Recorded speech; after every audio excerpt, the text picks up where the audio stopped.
Bismillahirrahmanirrahim. Alhamdulillahirabbil alamin. Wassalatu wassalamu ala asyrafil anbiya'i wal mursalin wa ala alihi wa sahbihi ajma'in.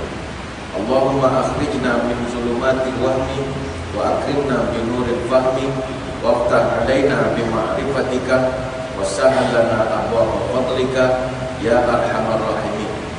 Terima kasih al-fadhil saudara pengacara majlis yang saya muliakan, Tuan Haji Rashid Ramli, pengurusi Masjid Al-Khair, seterusnya lembaga pentadbir, HODs, warga kerja dan para sukarelawan Masjid Al-Khair, tuan-tuan guru, para alim ulama, para habaib, muslimin muslimat, hadirin hadirat, tuan-tuan puan-puan, moga-moga dirahmati ilahi.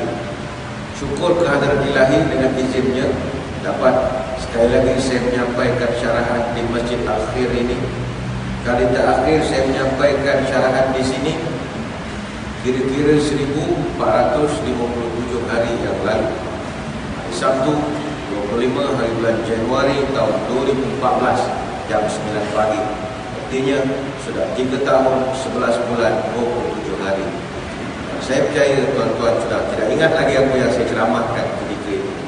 Tajuknya peranan wanita dalam membina keluarga bahagia dan keluarga sakinah. Pagi ini kita akan bincangkan satu tajuk yang juga mungkin akan dilupakan lagi 2-3 tahun tajuknya, yaitu seperti menatang minyak yang penuh. Yaitu kita akan membicarakan tentang hal-hal berkaitan pengorbanan ibu dan bapa. Hadirin hadirat yang dirahmati Allah, pengorbanan dan jasa ibu bapa sangat besar, tidak ada tandingannya. Pertama, jasa ibu lah kalau kita nak ceritakan. Pastinya tidak ada manusia yang boleh challenge jasa ibu kita. Dia mengandungkan kita. Ini paling besar sekali. Sebab kita semua ni bukannya makhluk alam bunian, tidak. Kita ni bukannya makhluk yang lahir umpama embun di waktu malam. Kita bukannya makhluk lahir secara magic, abrakadabra simsalabim jadi orang, tidak. Kita jadi manusia yang mana dimunculkan oleh Tuhan melalui ibu kita. Dan proses mengandung itu bukanlah proses yang menyeronokkan. Wawasaina insana biwalidayhi hamalathu ummuhu wahnan ala wahnin wa fisaluhu fi 'amaini an ishkur li wa liwalidayka ilayal masir. Allah sebut dalam surah Luqman ayat yang ke-14, kami wajibkan manusia buat baik kepada ibu bapanya, yang mana ibunya itu hamalat ummuhu wahnan ala wahnin. Dia telah mengandung anaknya itu dengan menanggung kesusahan demi kesusahan, daripada awal tempoh mengandung sampailah akhir tempoh menyusu. Kemudian dia menyusukan anaknya itu dalam masa 2 tahun. Maka hendaklah kamu syukur pada aku dan berbuat baiklah kepada ibu bapa kamu. Ayat ini kata ulama menunjukkan pengorbanan paling besar orang tua mengandungkan manusia ataupun kita. Sebab mengandung ini wahnan ala wahnin, susah daripada segala kesusahan. Apa kesusahan mengandung? Susah. Pertama sekali orang mengandung dia ada macam-macam masalah psikologi. Nombor 1, dia mengidam. Mengidam ini dia teringat nak makan perkara-perkara yang tak munasabah, ataupun dia geram benda-benda yang tak masuk akal banyak. Contohnya dia mengidam nak cium asap motor. Ada asap motosikal tu dia nak sedut, dia suka bau. Minyak tuti tu dia suka betul bau. Ada yang geram nak gigit surat khabar. Ada yang geram nak gigit sabun cap kapak yang warna hijau, yang kampung ni sabun. Macam-macam. Setakat teringin nak makan putu piring itu biasa. Nak makan sup tulang merah biasa.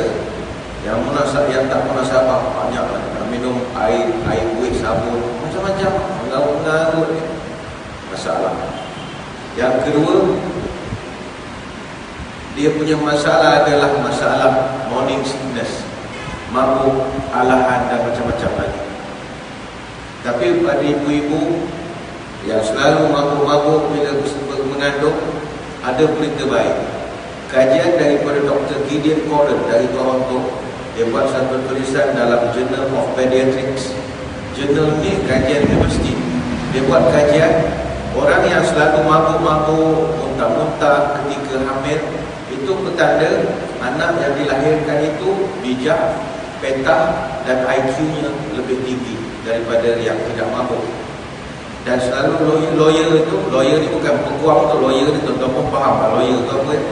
Lawyer ni adalah tanda bayi itu kurang risiko masalah jantung dan kurang risiko keguguran.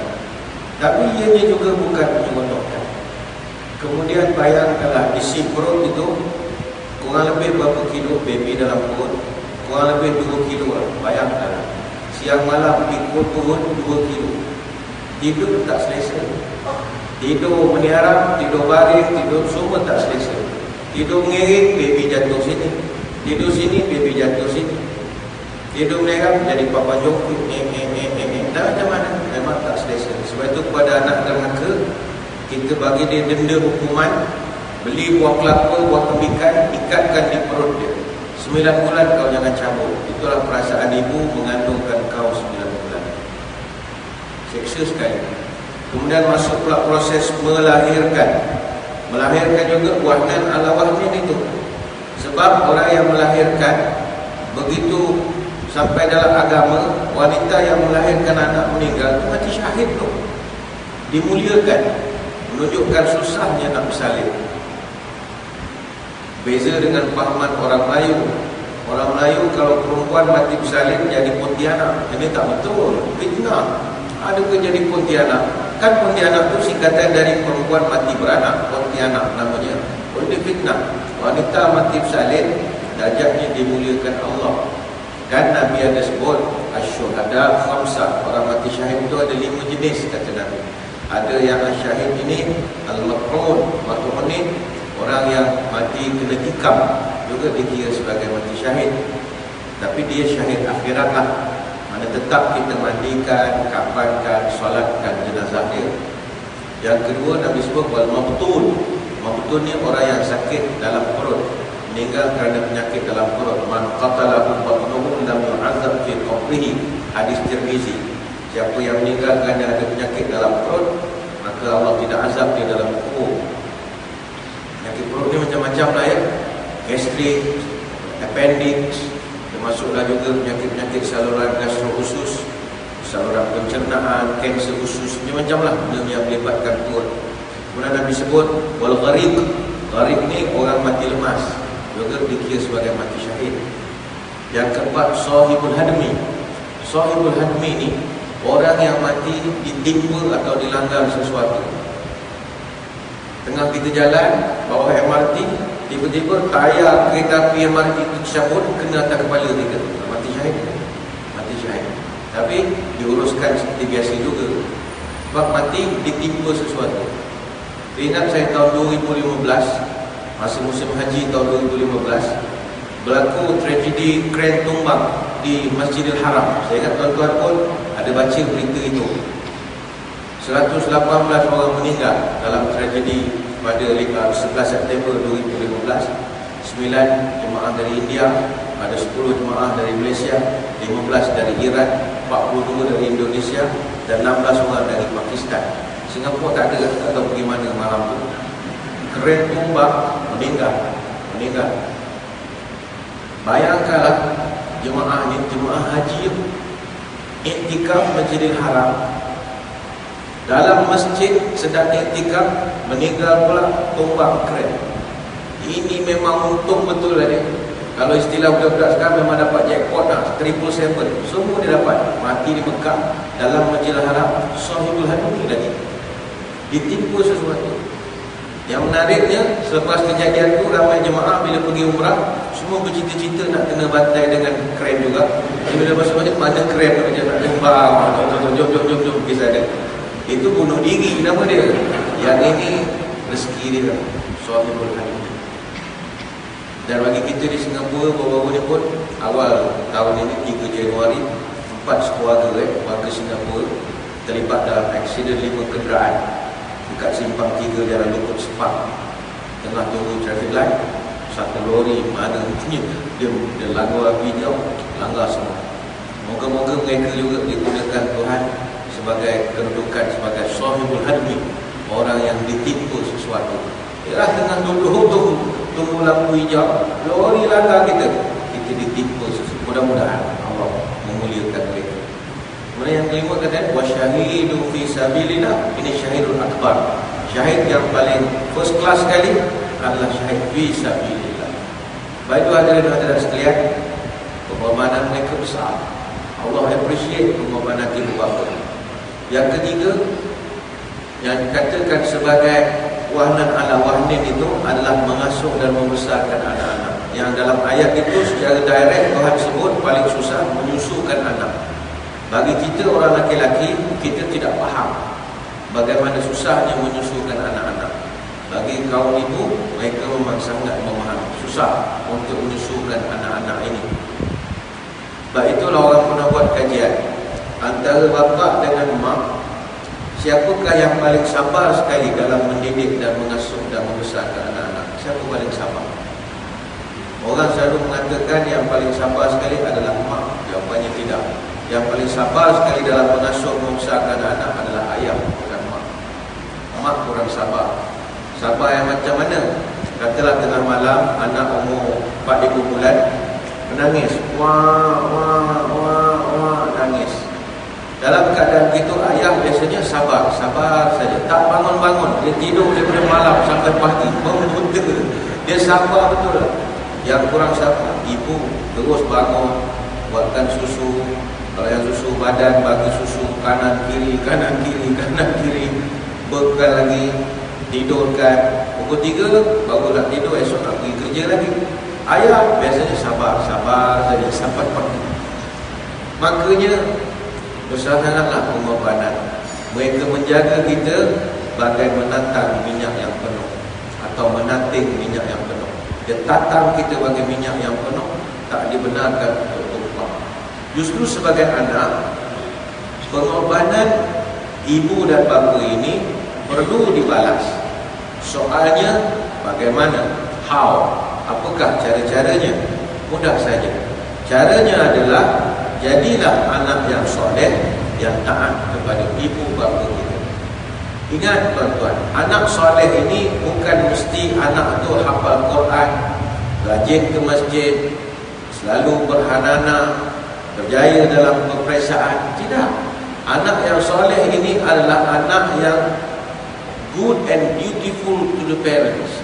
Anak yang taat kepada mak bapak. Itu yang mustahab. Tidak ada gunanya kalau anak kita berjaya dalam PSLE, berjaya dalam NO atau A-level, masuk universiti terbaik, dapat anugerah macam-macam, hafal Quran, sembahyang malam tak tinggal, pergi ke Mekah setahun 4 kali, tapi tidak taat kepada mak bapak. Tidak ada gunanya. Kerana anak yang soleh adalah anak yang taat, bukan anak yang baik, yang taat. Mak suruh mesti ikut punya. Mak tak bagi, terus dia tak buat. Hantar nak kahwin dengan siapa pun dia ikut dekat mak dia. Ini anak yang soleh betul, anak taat. Anak kita mungkin baik, tapi belum tentu taat. Macam Nabi Ismail, itu Tuhan tunjukkan dia anak baik dan anak taat. Nabi Ibrahim kan panggil dia pagi-pagi, wahai anak anda, malam tadi apa mimpi sembelih kamu, apa pandanganmu? Dia anak soleh. Apa jawapannya? Beres bos, no problem. Itu je. Kalau dia anak baik tidak soleh, dia tak jawab begitu. Kalau sekadar anak cerdik tapi tak soleh, dia akan jawab apa? Itu permainan mimpi, permainan tidur, setan tu. Itu jangan apa percaya. Barangkali apa tidur tidak ambil air semayang, malam nanti tidur ambil wuduk dulu ya. Itu kalau anak yang sekadar baik tapi tidak soleh. Dan saya ingat anak-anak kita pun baik tapi tak sampai makam soleh. Nak soleh macam mana? Kita nak suruh dia jadi accountant, dia nak jadi doktor. Itu saja sudah tidak taat kepada permintaan kita. Tapi ini susah, tuan-tuan. Susah. Kita nak suruh dia kahwin dengan ni, dia kahwin dengan ini, kan susah juga itu. Sebab anak kita tidak soleh tapi baik. Kepada anak-anak ingat, ada 3 perintah berangkai dalam Quran yang tidak boleh berpisah antara satu sama lain. Salasa ayat nuzilat makrunah bi salas, la yaqbalallahu wahidatun minhunna bighairi qarinatuha. Ada 3 ayat dalam Quran, dia tak boleh berpisah satu sama lain. Pertama, ati Allah wa ati Rasul. Taatlah kepada Allah, taatlah kepada Rasul. Artinya taat kepada Allah mesti taat juga kepada Rasul. Tak boleh pilih salah satu. Yang kedua, Allah Ta'ala menyebutkan aqimus solat wa ta'z zakat. Dirikan semayang, tunaikan zakat. Zakat dan semayang mesti segandingan. Tak boleh tuan-tuan datang masjid semayang saja, zakat tak pernah singgah, mesti mau zakat. Ataupun tak boleh datang masjid bayar zakat saja, semayang tidak pun tak diterima, mesti buat dua-dua. Saya tengok tadi ibu-ibu yang datang ramai tadi pakai rantai gelap beling-beling, jangan main-main. Itu semua zakat tu kena dizakatkan tu. Dia tak dapat saya uraikan panjang, kalau nanti boleh datang ofis boleh bincang. Emas pakai ada zakatnya, emas simpan pun ada zakatnya.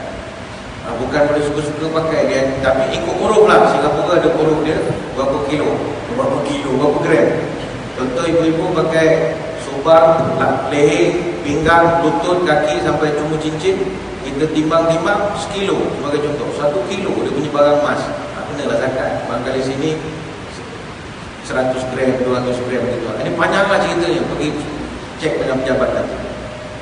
Zakat kena bayar. Yang ketiga, wa anishkurli wa liwalidayk. Syukur kepada Allah dan buat baiklah kepada ibu bapa kamu. Itu Tuhan suruh tu, tak boleh berpisah. Bahkan kedudukan orang tua kata ulama, contohnya dalam surah An-Nisa ayat 36, wa'budullah wa la tusyriku bihi syai'a wa bil walidaini ihsana. Dari sudut protokol, tartibul kalimat, dia duduk second level selepas taat kepada Allah dan Rasul. Tinggi tu. Justru itulah kepada kita anak-anak, pengorbanan mak bapak ini mesti kita berikan pada mereka melebihi yang lain-lain. Soalnya antara mak dengan bapak, siapa yang paling afdal? Pastinya mak, tak boleh lawannya. Sebab bapak kan banyak sabar saja, semua benda sabar. Mak dia lain sikit.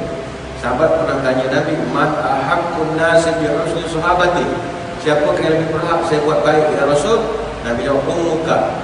3 kali soalan yang sama, dia tetap jawab ummuka. Yang keempat, ummaman wala abuka. Hadis Bukhari Muslim. Dan lagu yang Yusuf Islam Kat Steven buat, unek your mother, unek your mother. Nak tunggu father lambat betul lah, tak habis-habis. Bila lah father, hujung dekat bridge baru dah sebut, and then your father. Hujung sekali. Bapak paling last. Sebab bapak kan banyak sabarnya itu tadi. Namun hadirin sekalian, untuk kita nak membalas pengorbanan ibu bapa yang telah menatang kita bagaikan minyak yang penuh, bukanlah satu perkara yang mudah. Sangat sulit, sangat sukar sekali untuk terbalas. Sehingga dibuat perbandingan, kalau kita pikul mak bapak kita semasa buat haji pun belum dapat membalas. Tuan-tuan yang selalu ke Mekah buat haji umrah, kadang-kadang kita tengok ada jemaah tolak mak atau ayah dia pakai wheelchair. Kita pun respect lah, hebat betul lah anak orang ni. Dia tolak wheelchair, tawaf tingkat 3. Tingkat 3 tu 1 pusingan 1 kilometer, nak buat 7 pusingan. Dia boleh tolak mak dia. Kalau orang lain dia subkon lah, memang dia bagi ke Arab lah tolak, dia bayar 300, suka bantai lah bawa mak aku. Kalau orang ada duit lah. Tapi sekarang ni dah ada skuter, ada skuter elektrik. Tuan-tuan bayar, bagi pasport bayar 50 riyal. Kalau sekali sa'i 100 riyal. Dia switch dia ada 2, satu gambar kura-kura, satu gambar arnab. Tekan gambar kura-kura slow. Jadi sempat baca doa, bismillah, Allahu Akbar, Allahu Akbar, walillahilhamd. Kalau gambar arnab, laju itu nak kerja bas boleh sesuai pakai. Takut bas dah tunggu nak lidah. Buat kalau tu mayang, naik hotel dekat lift, hebat. Perkara yang samalah pernah berlaku. Kata Abu Burdah radhiyallahu anhu, dia bersatu dengan Ibnu Umar radhiyallahu anhu. Mereka tengah duduk dekat Mekah, nampak satu orang penduduk daripada Yaman sedang tawaf dekat Kaabah sambil gendong ibunya di belakang. Mak dia dipikulkan di belakang. Kemudian laki-laki dari Yaman ini sambil-sambil dia pikul mak dia, dia pun membacakan ungkapan kata-kata, innilaha ba'iruhal mudhillalu in kud'irtu rikabuha lam ud'aru. Sesungguhnya aku adalah tunggangan yang sangat patuh. Apabila tunggangan yang lain lari, aku tetap takkan lari, kata anak ini tadi. Mana dia nak beritahu dia ni orang yang sangat setia kepada ibu dia. Maka summa qala, orang itu lalu berkata, ya Ibnu Umar, atarani jazaituha. Wahai Umar, Ibnu Umar, adakah perbuatan aku ini telah dikira membalas budi ibuku ini? Maka kata Ibnu Umar, la wala bisafratin wahidatin. Kamu pikul mak kamu 7 pusingan, itu masih belum dapat membalas walau setarik nafas saja ketika ibumu melahirkan kamu. Satu tarikan nafas saja, belum lagi. Itu baru melahirkan, belum menjaga, mengasuh, hantar pergi klinik lagi, pergi cocok lagi sebulan, 2 bulan, 3 bulan, macam-macam cerita lah. Saya demam tu masih kecil, macam-macam problem lagi, nyamuk lagi lah, denggi lagi lah, kuning lagi, macam-macam perkara lagi. Itu belum campur lagi, belum campur susu. 2 tahun punya bagi stok, itu tak campur. Yang kau pikul 7 pusingan ni tadi, satu hembusan nafas beranak pun belum lagi dapat dibalas. Bayangkan. Sebab itu hadirin hadirat sekalian, membalas pengorbanan ibu bapa, jawapannya begitu sukar sekali. Tidak ada satu, oh saya kalau buat ni saya dah balas tu, belum lagi. Mungkin tuan-tuan rasa, oh saya dah hantar mak saya pergi haji, belum lagi. Itu baru, barangkali baru dapat membalas jasa ibu memberikan susu 2 hari je. Agaknya lah. Jasa ibu tak boleh lawan lah.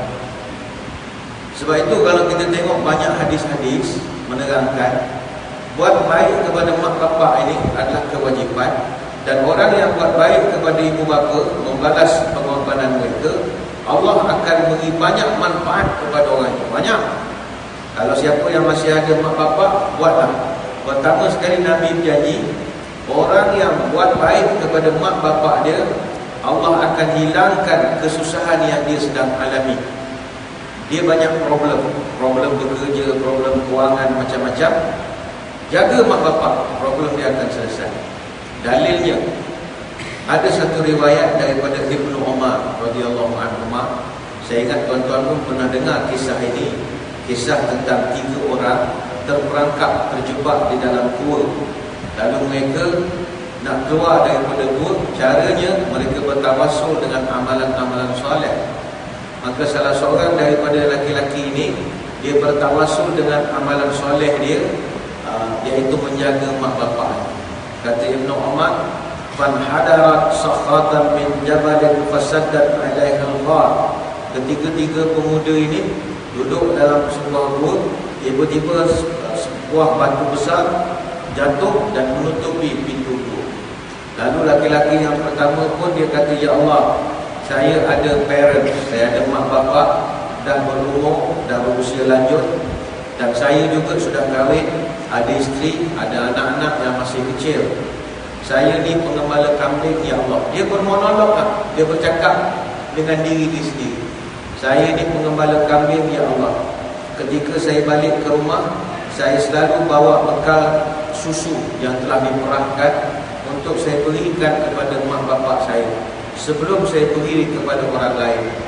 Satu hari saya berjalan jauh nak mencari kayu bakar, dan saya bila balik waktu tu dah tak lewat atau tengah malam. Jadi orang tua saya dah tertidur. Saya bawa bekalan susu. Susu tersebut saya pegang dan saya tak beri pada siapa-siapa pun, sebab saya dah janji nak bawa untuk mak bapak saya. Sehinggalah malam itu anak-anak saya menangis nak minta susu itu, tetap saya tak berikan, sebab saya dah pastikan nak bagi kepada ibu bapa saya. Maka pada hari orang tua saya bangun pagi itu, saya pun berikan susu itu. Dia dah minum, ada belek, barulah saya beri kepada anak-anak saya. Dia cerita betul. Kemudian Allahumma in kuntu fa'altu dzalika ibtigha'a wajhika fafaraj 'anna ma nahnu fihi min hadhihi safra fanfarajat syai'a. Ya Allah, andai kata perbuatan saya ini benar-benar ikhlas kerana-Mu, ya Allah, menjaga mak bapak, kau bukakanlah mulut pintu gua ini ya Allah. Maka batu yang menutup pintu gua itu, Nabi cerita, terbuka sedikit. Itu salah seorang lah, ada dua lelaki-lelaki itu, dia cerita dia punya kebaikan juga lah. Yang seorang lagi cerita pasal dia digoda oleh perempuan tapi dia berjaya tepis. Jadi salah satu daripada amalan yang boleh menyelesaikan kita dari kesusahan, buat baik pada mak bapak. Jadi kalau tuan-tuan susah macam mana pun, angkat tangan doa lah pada Allah.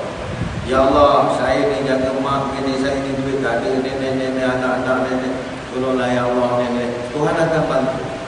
Sebab ada dalil-dalil yang menunjukkan buat baik kepada mak ataupun ayah ini adalah penyebab kesusahan kita diangkat oleh Allah. Itu yang pertama. Yang kedua, orang yang buat baik kepada orang tua dia, Allah akan luaskan rezekinya dan panjangkan umur dia.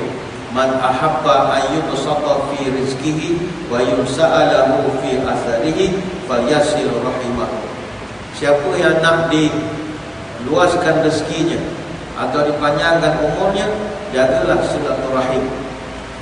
Perkataan yang Nabi guna rahim, silah rahim. Rahim ni apa? Rahim ini pada orang perempuan. Rahim ni tempat duduknya kandungan, rahim. Jadi menjaga silaturahim itu number one, mak bapak kita. Sebab mak kita, rahim kita di situ nombor satu. Ada orang bila disebut silaturahim, dia bayangkan jaga perpaduan, sama-sama orang Islam. Itu yang bawa-bawa first kali mak bapak dulu. Sebab silah rahim, rahim itu dulu, hubungan rahim. Jadi mak number one. Yang kedua, yang ketiga, orang yang jaga mak bapak dia, Allah akan masukkan dia dalam syurga yang istimewa, jadi syurga yang khas. Al-walidu awsatu abwabil jannati fa in syi'ta fa'adir dzalikal bab aw ihfadhu. Mak bapak adalah pintu syurga paling tengah. Maka kamu boleh pilih nak sia-siakan pintu itu atau jagalah elok-elok, kata Nabi. Hadis riwayat Imam At-Tirmizi. Ada satu orang ulama nama Imam Humaid. Dia cerita ketika ada seorang tabi'in nama Iyas bin Muawiyah Al-Muzani. Dia ni tabi'in, ulama besar. Dia hidup di zaman Khalifah Umar bin Abdul Aziz. Dia dulu hakim di Basrah, Iraq. Dia seorang tabi'in yang pernah bertemu dengan beberapa orang sahabat, antara yang Anas bin Malik radhiyallahu anhu. Maka kata Humaid, Iyas bin Muawiyah ini ketika ibunya meninggal dunia, dia menangis. Dia ni ulama besar. Orang tanya, kenapa ente menangis? Kana li babani maftuhani ilal jannati wa ughliqa ahadahuma. Dulu aku ada dua pintu untuk nak memasuki syurga. Sekarang salah satu pintu itu telah pun tertutup. Payah lagi keluar untuk nak masuk syurga, kata dia. Jadi menjaga ibu bapa ni peluang untuk tuan-tuan masuk syurga. Jagalah sementara diri hidup.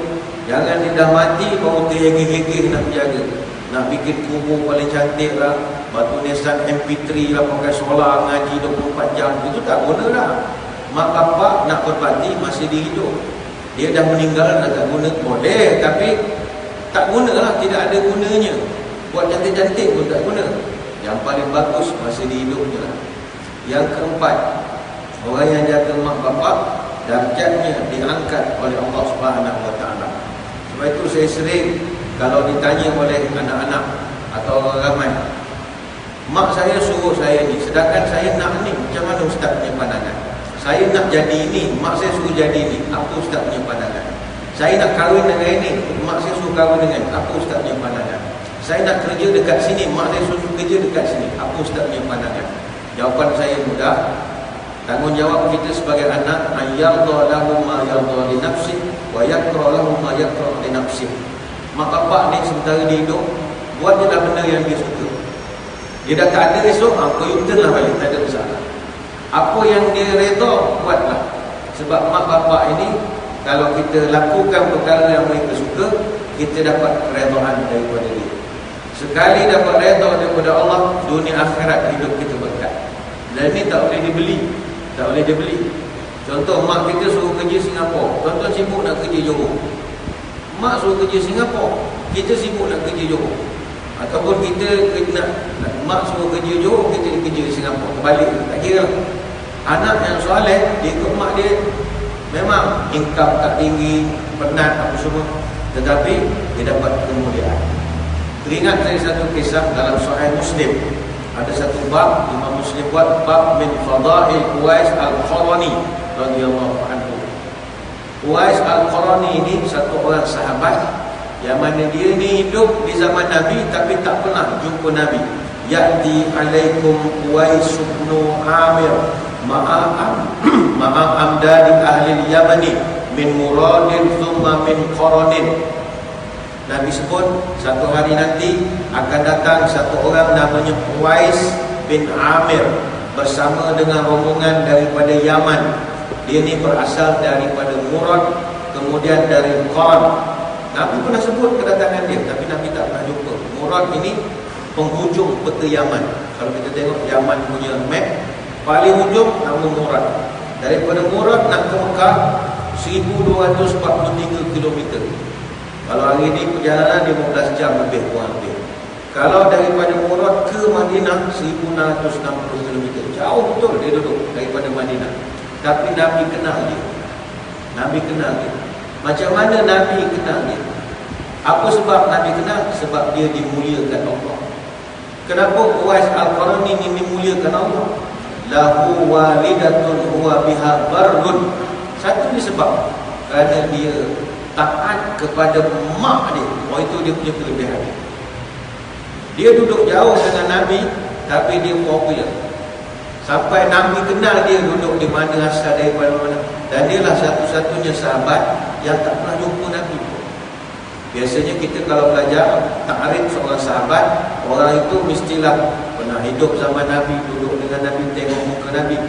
Tapi dikecualikan Uwais Al-Qarani. Sebab dia terlampau sibuk jaga mak sampai tak sempat jumpa Nabi. Taat betul. Sampai satu peringkat bila dia puncanya dia masuk Islam, dia minta izin dengan mak. Mak, saya nak pergi Madinah boleh? Nak belajar agama dengan Nabi. Mak dia bilang, tak payahlah, mak dah tua, jaga mak. Okey, dia taat je. Tahun kedua dia try untuk nak apply lagi. Mak dia bagi jawapan yang sama, tak payahlah, jaga mak. Okey, tahun 3 dia try lagi. Mak nak pergi Madinah boleh? Tak payahlah, mak dah makin tua dah. Okey, tahun seterusnya dia minta lagi. Akhirnya mak dia ni tak sampai hati. Okeylah, mak benarkan kamu belajar, tapi siapa nak jaga mak? Kalau kau boleh bawa mak sekali, itu lebih bagus. Okey mak, saya bawa mak. Dia bawa mak dia. Dia bawa mak nak pergi jumpa Nabi. Daripada Yaman sampai Mekah 1000 km lebih dia bawa. Kemudian daripada Mekah ke Madinah bawa lagi. Dalam perjalanan mak dia meninggal. Mak dia pikul mak dia ni. Mak dia meninggal, kebumikan. Dia jalan lagi pergi Madinah. Sampai Madinah dia tanya orang, mana rumah Nabi? Orang tu beranjak. Ente siapa? Saya Uwais Al-Qarani. Orang pun tu beranjak. Dia kata, Uwais, tak tahukah kamu Nabi baru saja wafat? Dia pula menangis. Oh ya Rasulullah, bertahun-tahun saya cita-cita nak jumpa engkau ya Rasulullah. Hari ini dapat keluar, meninggal pula Tuhan tak dapat jumpa. Dalam kelam kabut datang Omar dengan Sayyidina Ali radhiyallahu anhu. Mereka katanya apa bising-bising ni? Oh Tuan, ini ada satu budak dari Yaman namanya Uwais. Dia nak jumpa Nabi, dia tak tahu Nabi dah wafat. Omar dengan Ali bila tahu saja yang datang tu Uwais, dia terus pergi. Wahai Uwais, saya Omar, ini Ali. Tolong doakan keampunan untuk kami. Uwais Al-Qarani terkejut. Tuan ni salah orang barangkali. Saya ni orang kampung saja, jaga mak. Tak ada, saya bukan ustaz, saya bukannya tuan guru apa tak ada. Saya bukan orang alim, saya orang kampung. Kata Nabi, kata Omar, tidak. Aku pernah dipesan oleh Nabi, ya Omar, ya Ali, idza laqaitum Uwais Al-Qarani fatlubu ilaihi an yastaghfir lakuma fa innahu mujabud du'a. Hadis ini dalam Sahih Muslim, kitab Fadailus Sahabah min Fadail Uwais Al-Qarani. Nabi pernah pesan pada aku, wahai Umar, wahai Ali, kalau kamu jumpa dengan Uwais Al-Qarani, mintalah doa daripada dia sebab doanya sangat mustajab. Maka Umar Al-Khattab dan Ali pun mintalah kepada Uwais, doakan mereka. Soalan, apa kelebihan Uwais Al-Qarni? Lahu walidatun huwa biha barrun. Itu je, dia jaga mak. Sebab itulah pengorbanan kita kepada mak. Selepas dia berkorban untuk menjaga kita. Hadirin hadirat sekalian, jangan derhaka kepada ibu bapa. Jangan derhaka. Seluruh tamadun dalam dunia tak bersetuju orang yang derhaka kepada mak bapak. Orang putih sekalipun, dia tetap ajar anak-anak respek ibu bapa. Hindustan, kalau cerita Hindustan, tuan-tuan tengok, oh itu yang paling ketara sekali hormat mak bapak.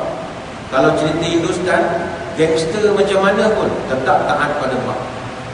Dia dekat Bombay, dia gangster. Balik kampung, mak dia marah dia diam aja. Kalau ada setengah cerita Hindustan saya tengok, dengan mak ni, dia cium kaki. Sampai begitu. Walaupun dia samsing dekat Bombay, kat Bangalore, ke mana, dia tetap taat pada mak. Nilai-nilai kena hormat kepada mak. Seluruh dunia hormat kepada mak. Kalau kita di sebelah sini, Indonesia, Singapura, Malaysia, kita terkenal dengan kisah-kisah daripada kecil lagi. Mak bapak kita selalu ceritakan tentang jangan derhaka. Contoh yang paling terkenal, kisah si Tanggang. Si Tanggang, atau orang panggil si Tenggang. Si Tenggang ni asalnya cerita dia bukan cerita Melayu, cerita orang putih asalnya. Cerita Mak Saleh. Si Tanggang ini ditulis dalam buku Malay Magic.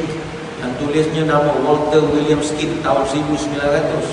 Dia buat satu cerita Caritra Megat Sajobang, kata dia. Caritra Megat Sajobang adalah cerita anak-anak derhaka. Kalau di tempat lain pun sama juga. Dia ceritakan anak-anak derhaka ini sebagai contoh. Dekat dengan Indonesia ada watak Malin Kundang. Malin Kundang ni pantai air manis di Padang, Sumatera Barat. Katanya tepi pantai tu ada batu lah. Batu dah disumpah jadi batu. Ada cerita Andong Kuswara dekat dengan Kalimantan Selatan, dikenali sebagai legenda Gunung Batu Bangkai, pun cerita anak derhaka juga. Begitu juga watak Sampuraga dekat Lamandau, Provinsi Kalimantan Tengah, ada cerita tentang anak derhaka juga. Kalau di Brunei ada legenda Nakhoda Manis di Jom Batu di Sungai Brunei, juga cerita tentang anak derhaka. Anak cerita-cerita ini, apa pelajaran paling besar untuk kita yang mak ayah kita selalu ceritakan daripada kecil ini? Cerita-cerita ini nak menunjukkan anak dia kena taat kepada mak bapak. Dan cerita-cerita ini kena tunjukkan bahawa ibu dia punya doa sangat mustajab. Dan saya ingat anak-anak sekarang dah tak tahu cerita si Tanggang. Saya ingat tuan-tuan kita kena cerita si Tanggang kepada anak-anak ini, supaya dia tahu kalau derhaka kepada mak sumpah kau jadi batu. Biar dia takut sikit. Kita tu takut dengan mak kita sebab cerita ni kena sumpah jadi batu. Kepada ibu-ibu, hati-hatilah ya. Doa seorang ibu sangat mustajab. Bayangkanlah si Tanggang itu disumpah jadi batu. Tapi kalau perempuan nak sumpah anak-anak, janganlah sumpah jadi batu. Batu tak boleh pakai. Sumpahlah jadi peti ais, boleh guna ya. Washing machine ke, yang sumpah tu yang boleh kita gunakan. Sumpah dia jadi kereta ke boleh guna. Jadi batu tak boleh guna. Kalau nak sumpah lah. Kalau tak nak, tak apa. Doa ibu ni kuat. Doa seorang ibu sangat kuat. Doa ibu ni yang baik-baik makbul, yang tak baik mustajab. Itu hati-hati. Mak ni dia punya doa, baik tak baik semua jadi. Hadis daripada Abu Hurairah radhiyallahu anhu, salasu da'awatin mustajabatun lahunna la syakku fihinna, da'watul mazlum wa da'watul musafir wa da'watul walidaini ala walidiha. 3 jenis doa yang pasti diterima, takkan tertolak. Pertama, doa orang yang dizalimi. Kedua, doa orang musafir. Yang ketiga, doa keburukan orang tua kepada anaknya. Hadis riwayat Imam Bukhari. Sebab itu mak bapak, mulut kena jagalah. Jangan terlampau sumpah anak-anak sampai jadi benda ngarut-ngarut. Doa mak bapak mustahab. Bila cerita doa ni, saya teringat kepada Abu Nawas. Abu Nawas ni hidup sama Khalifah Harun Ar-Rashid. Abu Nawas ini, dia macam ada kepala dia ada tak 3 suku sikit lah, ada tak betul sikit. Jadi dia lambat kahwin, tak ada orang nak dekat dia. Satu hari dia berdoa, makbul doa dia, dapat dia kahwin. Orang heran, Abu Nawas, macam mana kau boleh dapat kahwin kalau dia ada orang nak ya? Katanya, aku selalu doa, tak makbul. Ya Allah, bagilah jodoh, tak makbul. Tapi ini jam aku tukar aku punya doa. Macam mana kau doa? Jangan, ya Allah, kurniakanlah kepada ibuku seorang menantu. Amin. Itu dia doa. Jadi doa dia. Sebab itu tuan-tuan, mak ni dia ada pong dia. Tuan boleh guna tak? Boleh guna. Dan tuan-tuan pun boleh je doa, ya Allah, bagilah mak aku menantu yang baru, ya Allah. Boleh dibenarkan. Kalau beranilah, kalau boleh tak payah. Kalau tak berani tak payah. Dibenarkan. Cerita tentang doa ibu ni juga dalam kitab Hadis Syarif fi Muqaddimah Sahih Al-Bukhari, Ibn Hajar Al-Asqalani mencatatkan Imam Al-Bukhari, Imam hadis, Amirul Mukminin fi hadis, masa kecil dulu dia buta. Masa kecil. Kata Ibn Hajar Al-Asqalani, Imam Bukhari masa kecil dia buta, cacat penglihatan. Tapi mak dia berdoa non-stop. Siang malam, pagi petang, tak jemu doa. Akhirnya Imam Bukhari sembuh dengan izin Allah Subhanahu Wa Taala. Jadi ibu-ibu doakanlah, jangan doakan yang tak baik, doakan yang baik-baik, doakan yang baik-baik. Bila sebut tentang doa ini, ada satu cerita yang terkenal dalam Nabi pernah ceritakan kisah Juraij. Tuan-tuan mungkin pernah dengar kisah Juraij ini. Kisah Juraij ini direkodkan dalam Sahih Muslim, kitab Al-Bir was-Salat wal-Adab, bab mendahulukan ibu bapa daripada sembahyang sunat. Ada satu bab khusus dalam Sahih Muslim. Cerita Juraij ini cerita orang Bani Israel. Nabi cerita zaman dulu ada satu orang muda nama Juraij. Dia duduk dengan mak dia. Dia ni popular lah, selalu mengajar, ceramah, jadi imam. Saking popular, dia dah agak sibuk, tak nak konsentrate kepada mak dia. Dia pun dah buat satu musola sebelah rumah, selalu orang datang dengar ceramah semua. Sampai satu peringkat mak dia ni dah rasa dipinggirkan. Satu hari mak dia panggil Juraij, panggil ke rumah lah. Adalah nak minum ke nak makan ke balik. Juraij, oh Juraij, Juraij, oh Juraij. Dia panggil anak dia sampai 2-3 kali. Juraij masa tu kata Nabi, dia tengah semayang sunat. Dalam keadaan dia semayang, dia dengar mak dia panggil. Dia dah nak habis dah semayang. Mak dia panggil, dia kata, Ummi am solati, Ummi am solati, Ummi am solati. Mana satulah aku nak utamakan? Mak panggil nak jawab ke atau nak habiskan semayang? Dia masuk dah 3 rakaat akhir. Jadi dia buat keputusan habiskan semayang. Mak dia saking letih memanggil, akhirnya mak dia menyumpah anak dia, Allahumma la yamutu Juraijun hatta yamura fi wajhil mayamisi. Kata anak aku ni mentang-mentang dah popular, aku panggil tak datang. Oh, ya Allah, kau jangan matikan anak aku sehinggalah dia ni satu hari difitnah, berjumpa dengan, dipertontonkan depan pelacur. Kata mak dia marah betul lah. Dalam riwayat yang lain, la amatukallah ya Juraij hatta tamura fi wajhil mumisati. Takkan dimatikan Tuhan oleh kepada engkau wahai Juraij sehinggalah engkau ini nanti dimatikan dan bertemu dengan pelacur. Cerita ni panjang. Yang cerita ni Nabi sendiri. Cerita Nabi sendiri.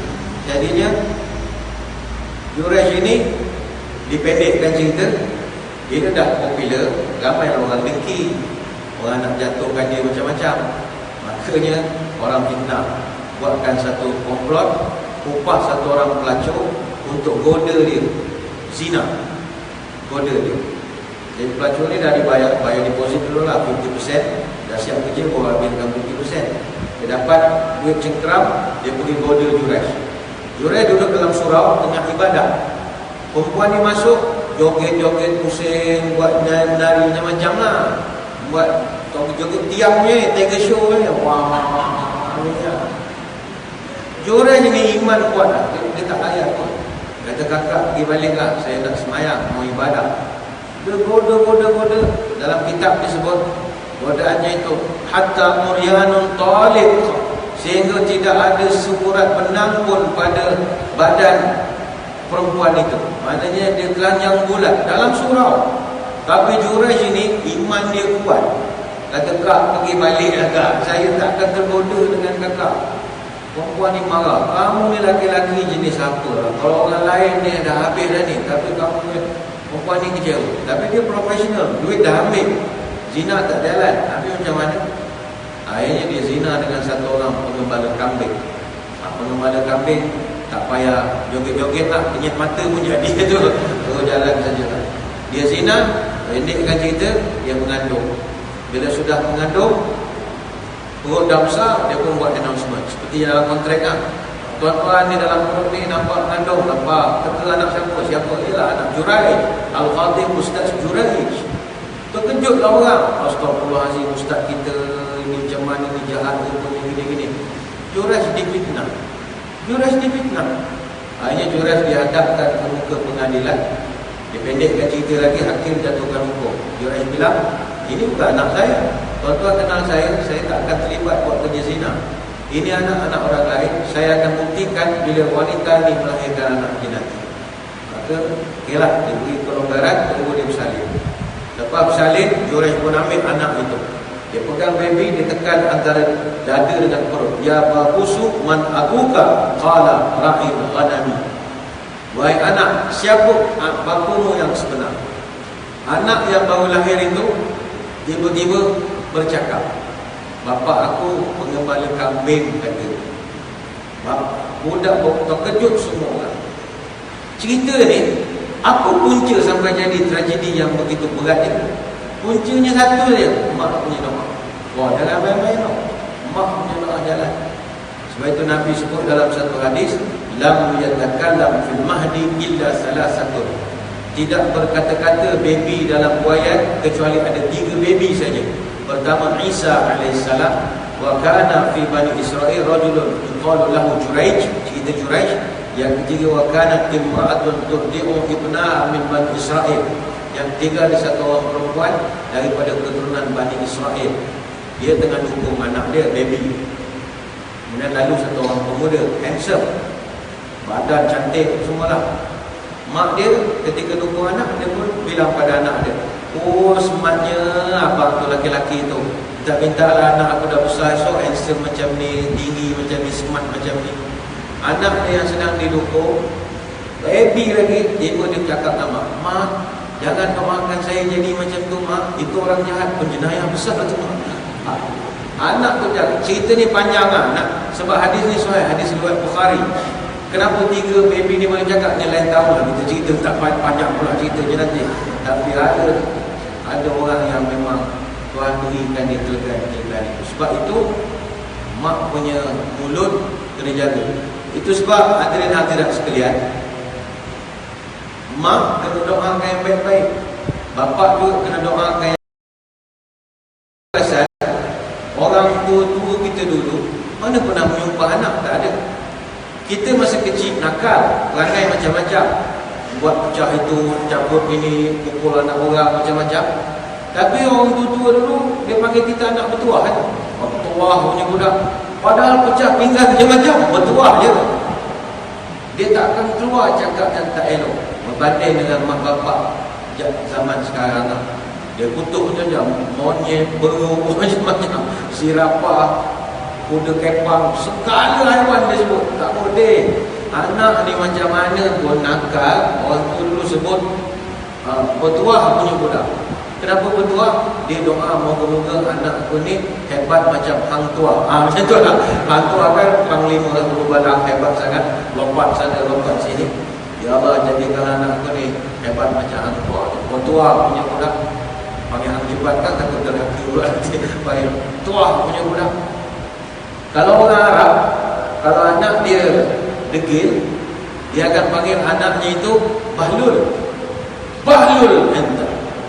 Tapi disebabkan kita ni dah salah faham, banyak tengok cerita Piramli, Bahlul tu dah jadi negatif. Sebenarnya tidak. Bahlul tu nama orang baik. Macam kita orang Melayu panggil hang tua, tua. Orang Arab panggil Bahlul. Bahlul ni nisbah kepada nama Syekh Muhammad Al-Bahlul. Syekh Muhammad Al-Bahlul ni atau Muhammad Ibn Amir, dia hidup di zaman Khalifah Khalifah Harun Al-Rashid. Dia meninggal tahun 806 dan makamnya masih ada di Syria. Dia bekas hakim yang tinggalkan kehidupan mewah. Dia jadi ahli sufi. Saya ingat jemaah Singapura ada pergi lawat kubur. Saya pernah tengok dalam internet. Ada jemaah TMOC rasanya bawa pergi tengok makam tu dia, makam Syekh Muhammad Al-Bahlul. Ada Bahlul nama dia. Jadi dulu kalau Arab ni nak marah anak, dia akan kata anak dia degil Bahlul. Dia doa biar anak dia ni macam Syekh Muhammad Al-Bahlul lah. Nampak bodoh tapi cerdik. Begitu. Tapi sebab kita kalau cerita piramidi, tak adalah Bahlul tu macam Kaldai tu lah, macam onta Bahlul kata. Bahlul. Tapi terpulanglah pada tuan-tuan, balik nanti nak panggil anak Bahlul ke tak Bahlul, terpulanglah atas keberanian masing-masing. Saya ingat panggil hang tua terpulang. Tua punya budak kasturi lekir-lekir tak bersyok. Hang tua bertua punya budak. Jadi doa lah yang baik-baik. Mak bapak sekarang ni nak doa anak-anak, dia suruh ustaz. Tak payah ustaz, mak bapak ya doakan anak-anak ini. Mak punya doa mesti mustajab punya. Baik itu di setengah tempat sekarang ni saya tengok, bila time exam PSLE ke apa ke, kalau di KL tu di PSR, PMR semua, bila exam sekolah akan buat satu kanopi khas untuk parents duduk time anak exam. So bila anak exam, mak bapak pun datang. Kita galakkan mak bapak tu bila anak nak exam, mak bapak puasa sunat. Puasa sunat. Sambil anak jawab kuisa, dia di luar zikir. Allah. Jadi anak tu insya-Allah boleh excellent dalam exam. Apa sebab? Yang tolong doa mak ayah. Mak ayah tu pula doanya dalam keadaan berpuasa. Doa mak ayah pula mustajab. Jadi anak ni insya-Allah jawab kuisa, insya-Allah cemerlang. Tengah jawab tak ingat. Pandang mak ayah doa. Terus ingat balik lah, dia akan datang. Allah bagi. Mudah-mudahan mak ayah dia besar, dia punya doanya mustajab. Tak perlu minta dengan ustaz lah. Nak minta dengan ustaz, alah macam ada orang jumpa ustaz bawa air sebotol. Ustaz, ambil air. Buat apa? Anak nak exam. Anak dia pun malas semayang, susah. Saya lah personally kalau orang datang jumpa minta air sebotol rugi. Sebotol banyak mana? Habis-habis. Daripada bagi sebotol, baik ajak ustaz datang ke rumah, makan nasi, minum air, makan apa, ajak ke rumah. Dan instead of jampi air sebotol, baik jumpa ustaz datang ke rumah, jampi tangki air rumah kita. Lagi banyak boleh selalu guna. No, bukan semua benda yang boleh diselesaikan dengan doa daripada orang lain. Mak bapak doa pada mustajab. Jadi hadirin-hadirat sekalian, ayo berbaktilah kepada ibu bapa. Baktilah. Sebab doa mereka sangat kita perlukan dalam hidup ini. Kita sekarang tengah susah, ekonomi, cost of living apa semua. Paling kita perlu doa mak bapak kita. Nak naik pangkat ke, nak kerja apa, masa ni mereka setara ada dia nak tanya lah. Jangan dah mati esok menghadap batu nisan tanya, mak, aku dapat offer lah mak. Nak ambil ke tak ambil? Kau masih hidup tak nak cerita kat dia. Time dah meninggal barulah nak hari-hari gosok batu nisan. Dah tak boleh lagi dah. Antara dia hidup, tanyakan pendapat dia.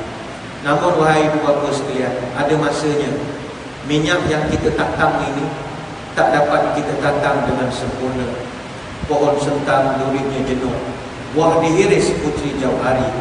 Ibu menatang minyak yang penuh, akhirnya tiris di ujung jari. Ada berlaku.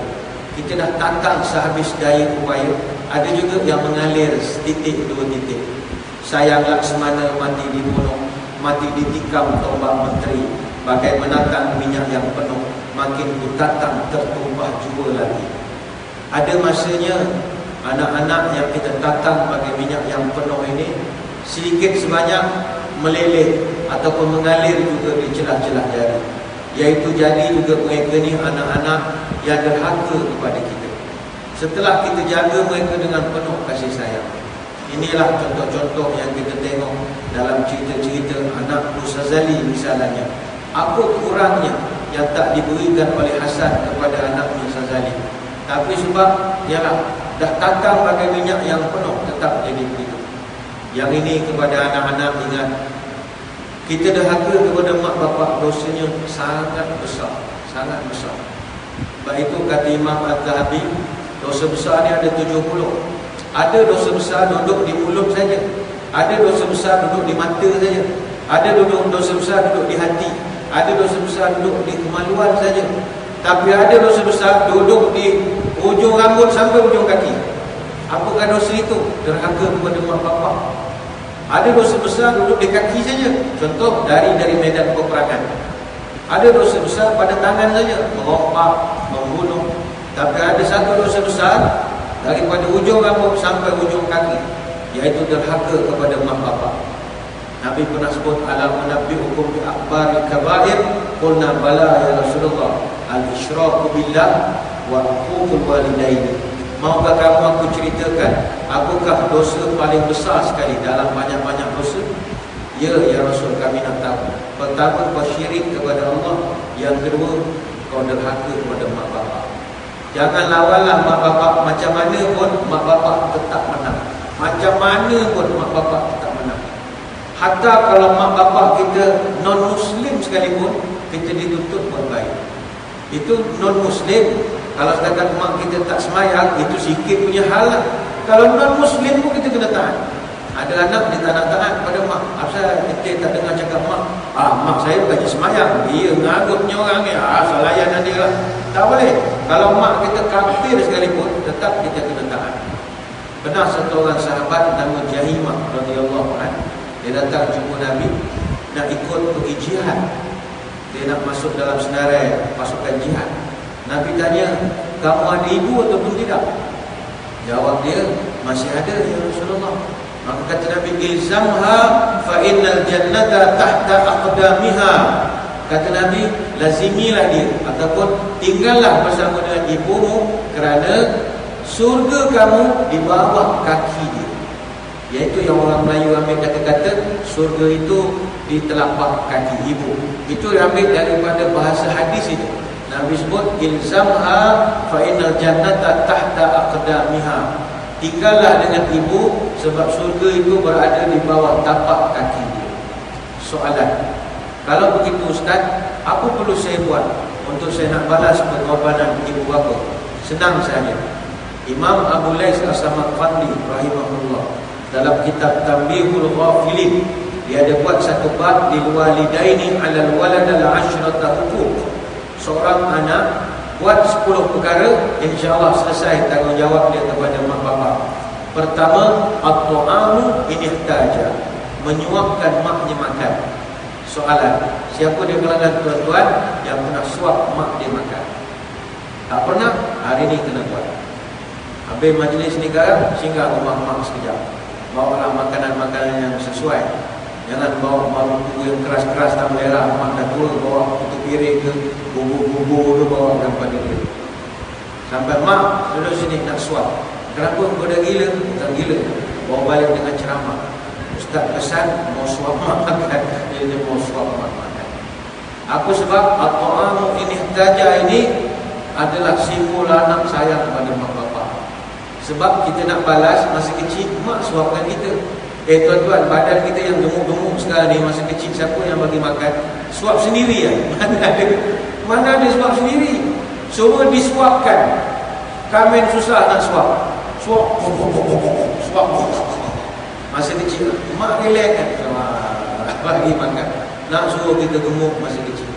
Ini punya suapan pernah dibalas? Belum lagi. Kalau ada mak ayam, balaslah lah. Suapkan. Dan orang suap mak makan ni besar pahala dia. Ada satu cerita dalam kitab Tanbihul Ghafilin, cerita Nabi Musa AS. Dia berdoa, Tuhan, tunjukkan aku siapakah teman aku dalam surga nanti. Aku nak kenal siapa aku punya badi dalam surga. Allah pun wahyukan, cari satu budak muda kerja jual daging di hujung kampung. Mesti cari. Jumpa budak ni jual daging. Dia perkenalkan diri. Budak ni, saya tengah, wah Nabi Musa datang kedai saya, terima kasih, terima kasih. Budak kata, silakan datang rumah saya nak jamu makan. Boleh, Nabi Musa kata, no problem. Nabi Musa heran, takkanlah budak muda jual daging jadi kawan aku dalam surga. Aku ingatkan kawan aku dalam surga ni macam Tok Imam ke, Bilal ke, jadi ulama. Ini budak biasa kan.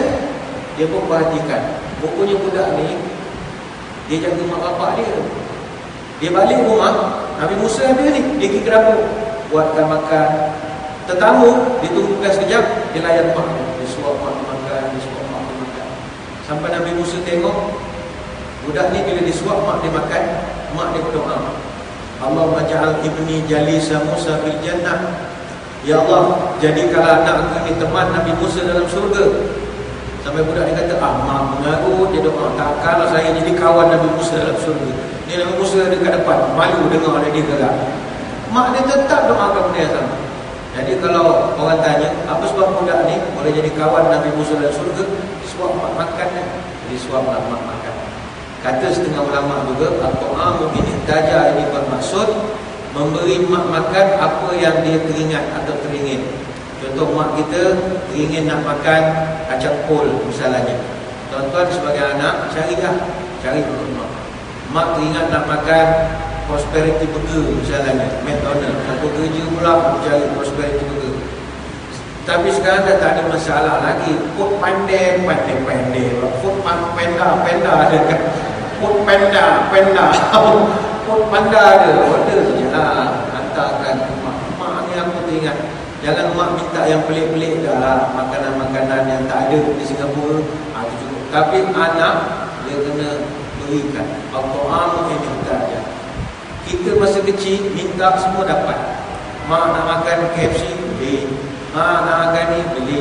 Apa salah orang tua ni ada lagi sia-sia hidup dia ni. Kita berikanlah untuk rendah. Berikan pada dia. Yang kedua, al-khidmatu izihtajah. Mak ini kita hendaklah memberi khidmat ketika kita diperlukan khidmat. Contoh mak suruh kita buat sesuatu, pergi kedai, pergi apa, lakukanlah. Yang ketiga, al-ijabatu inda'a. Hendaklah kita menjawab panggilan ketika dipanggil oleh mak bapak itu. Sebab itu tuan-tuan, Nabi kita yatim piatu, dia tak ada anak, tak ada mak bapak. Dia meninggal masa kecil mak bapaknya itu.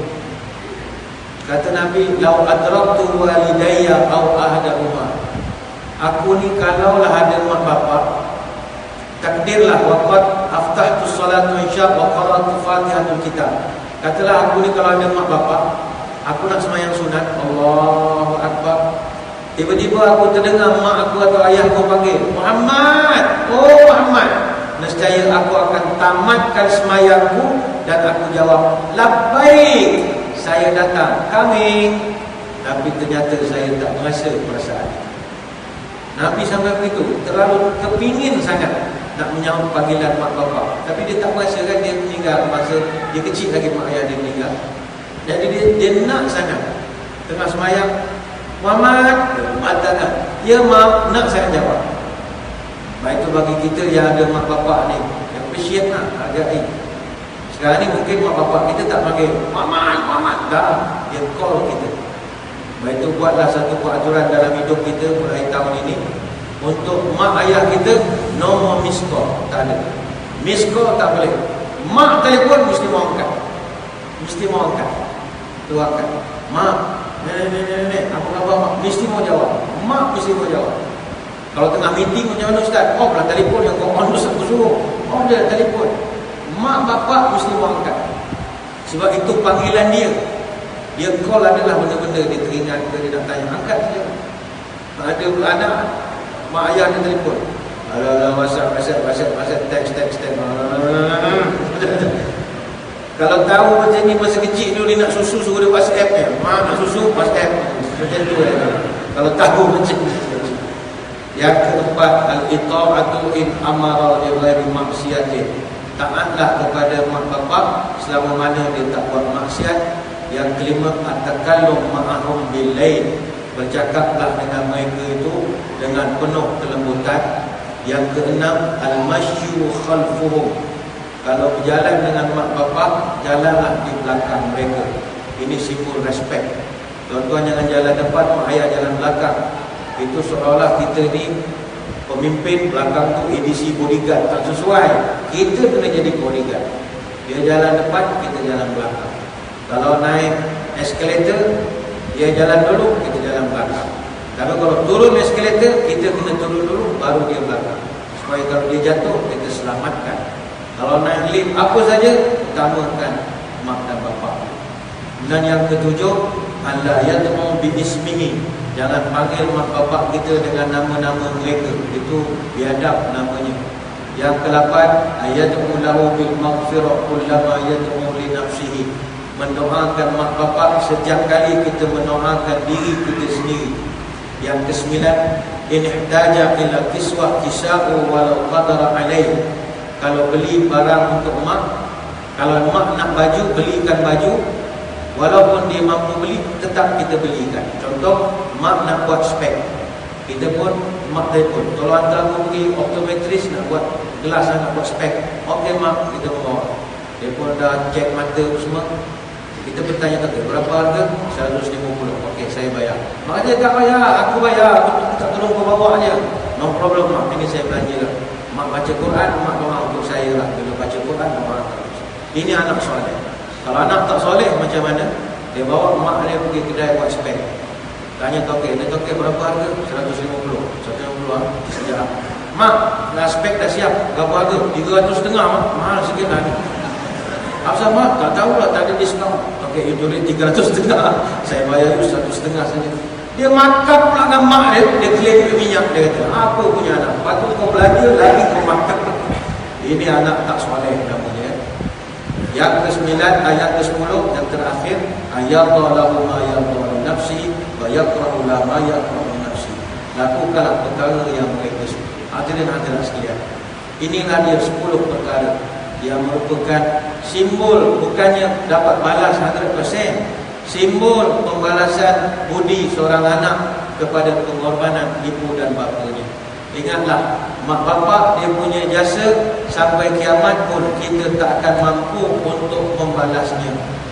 Bab kata Syarifah Aini, kasihnya ayah sanggupkah berpisah, dan kasih anaknya berkorban nyawa. Kasihnya ibu membawa ke surga. Banyak nak diterangkan tapi masa tak berapa mengizinkan.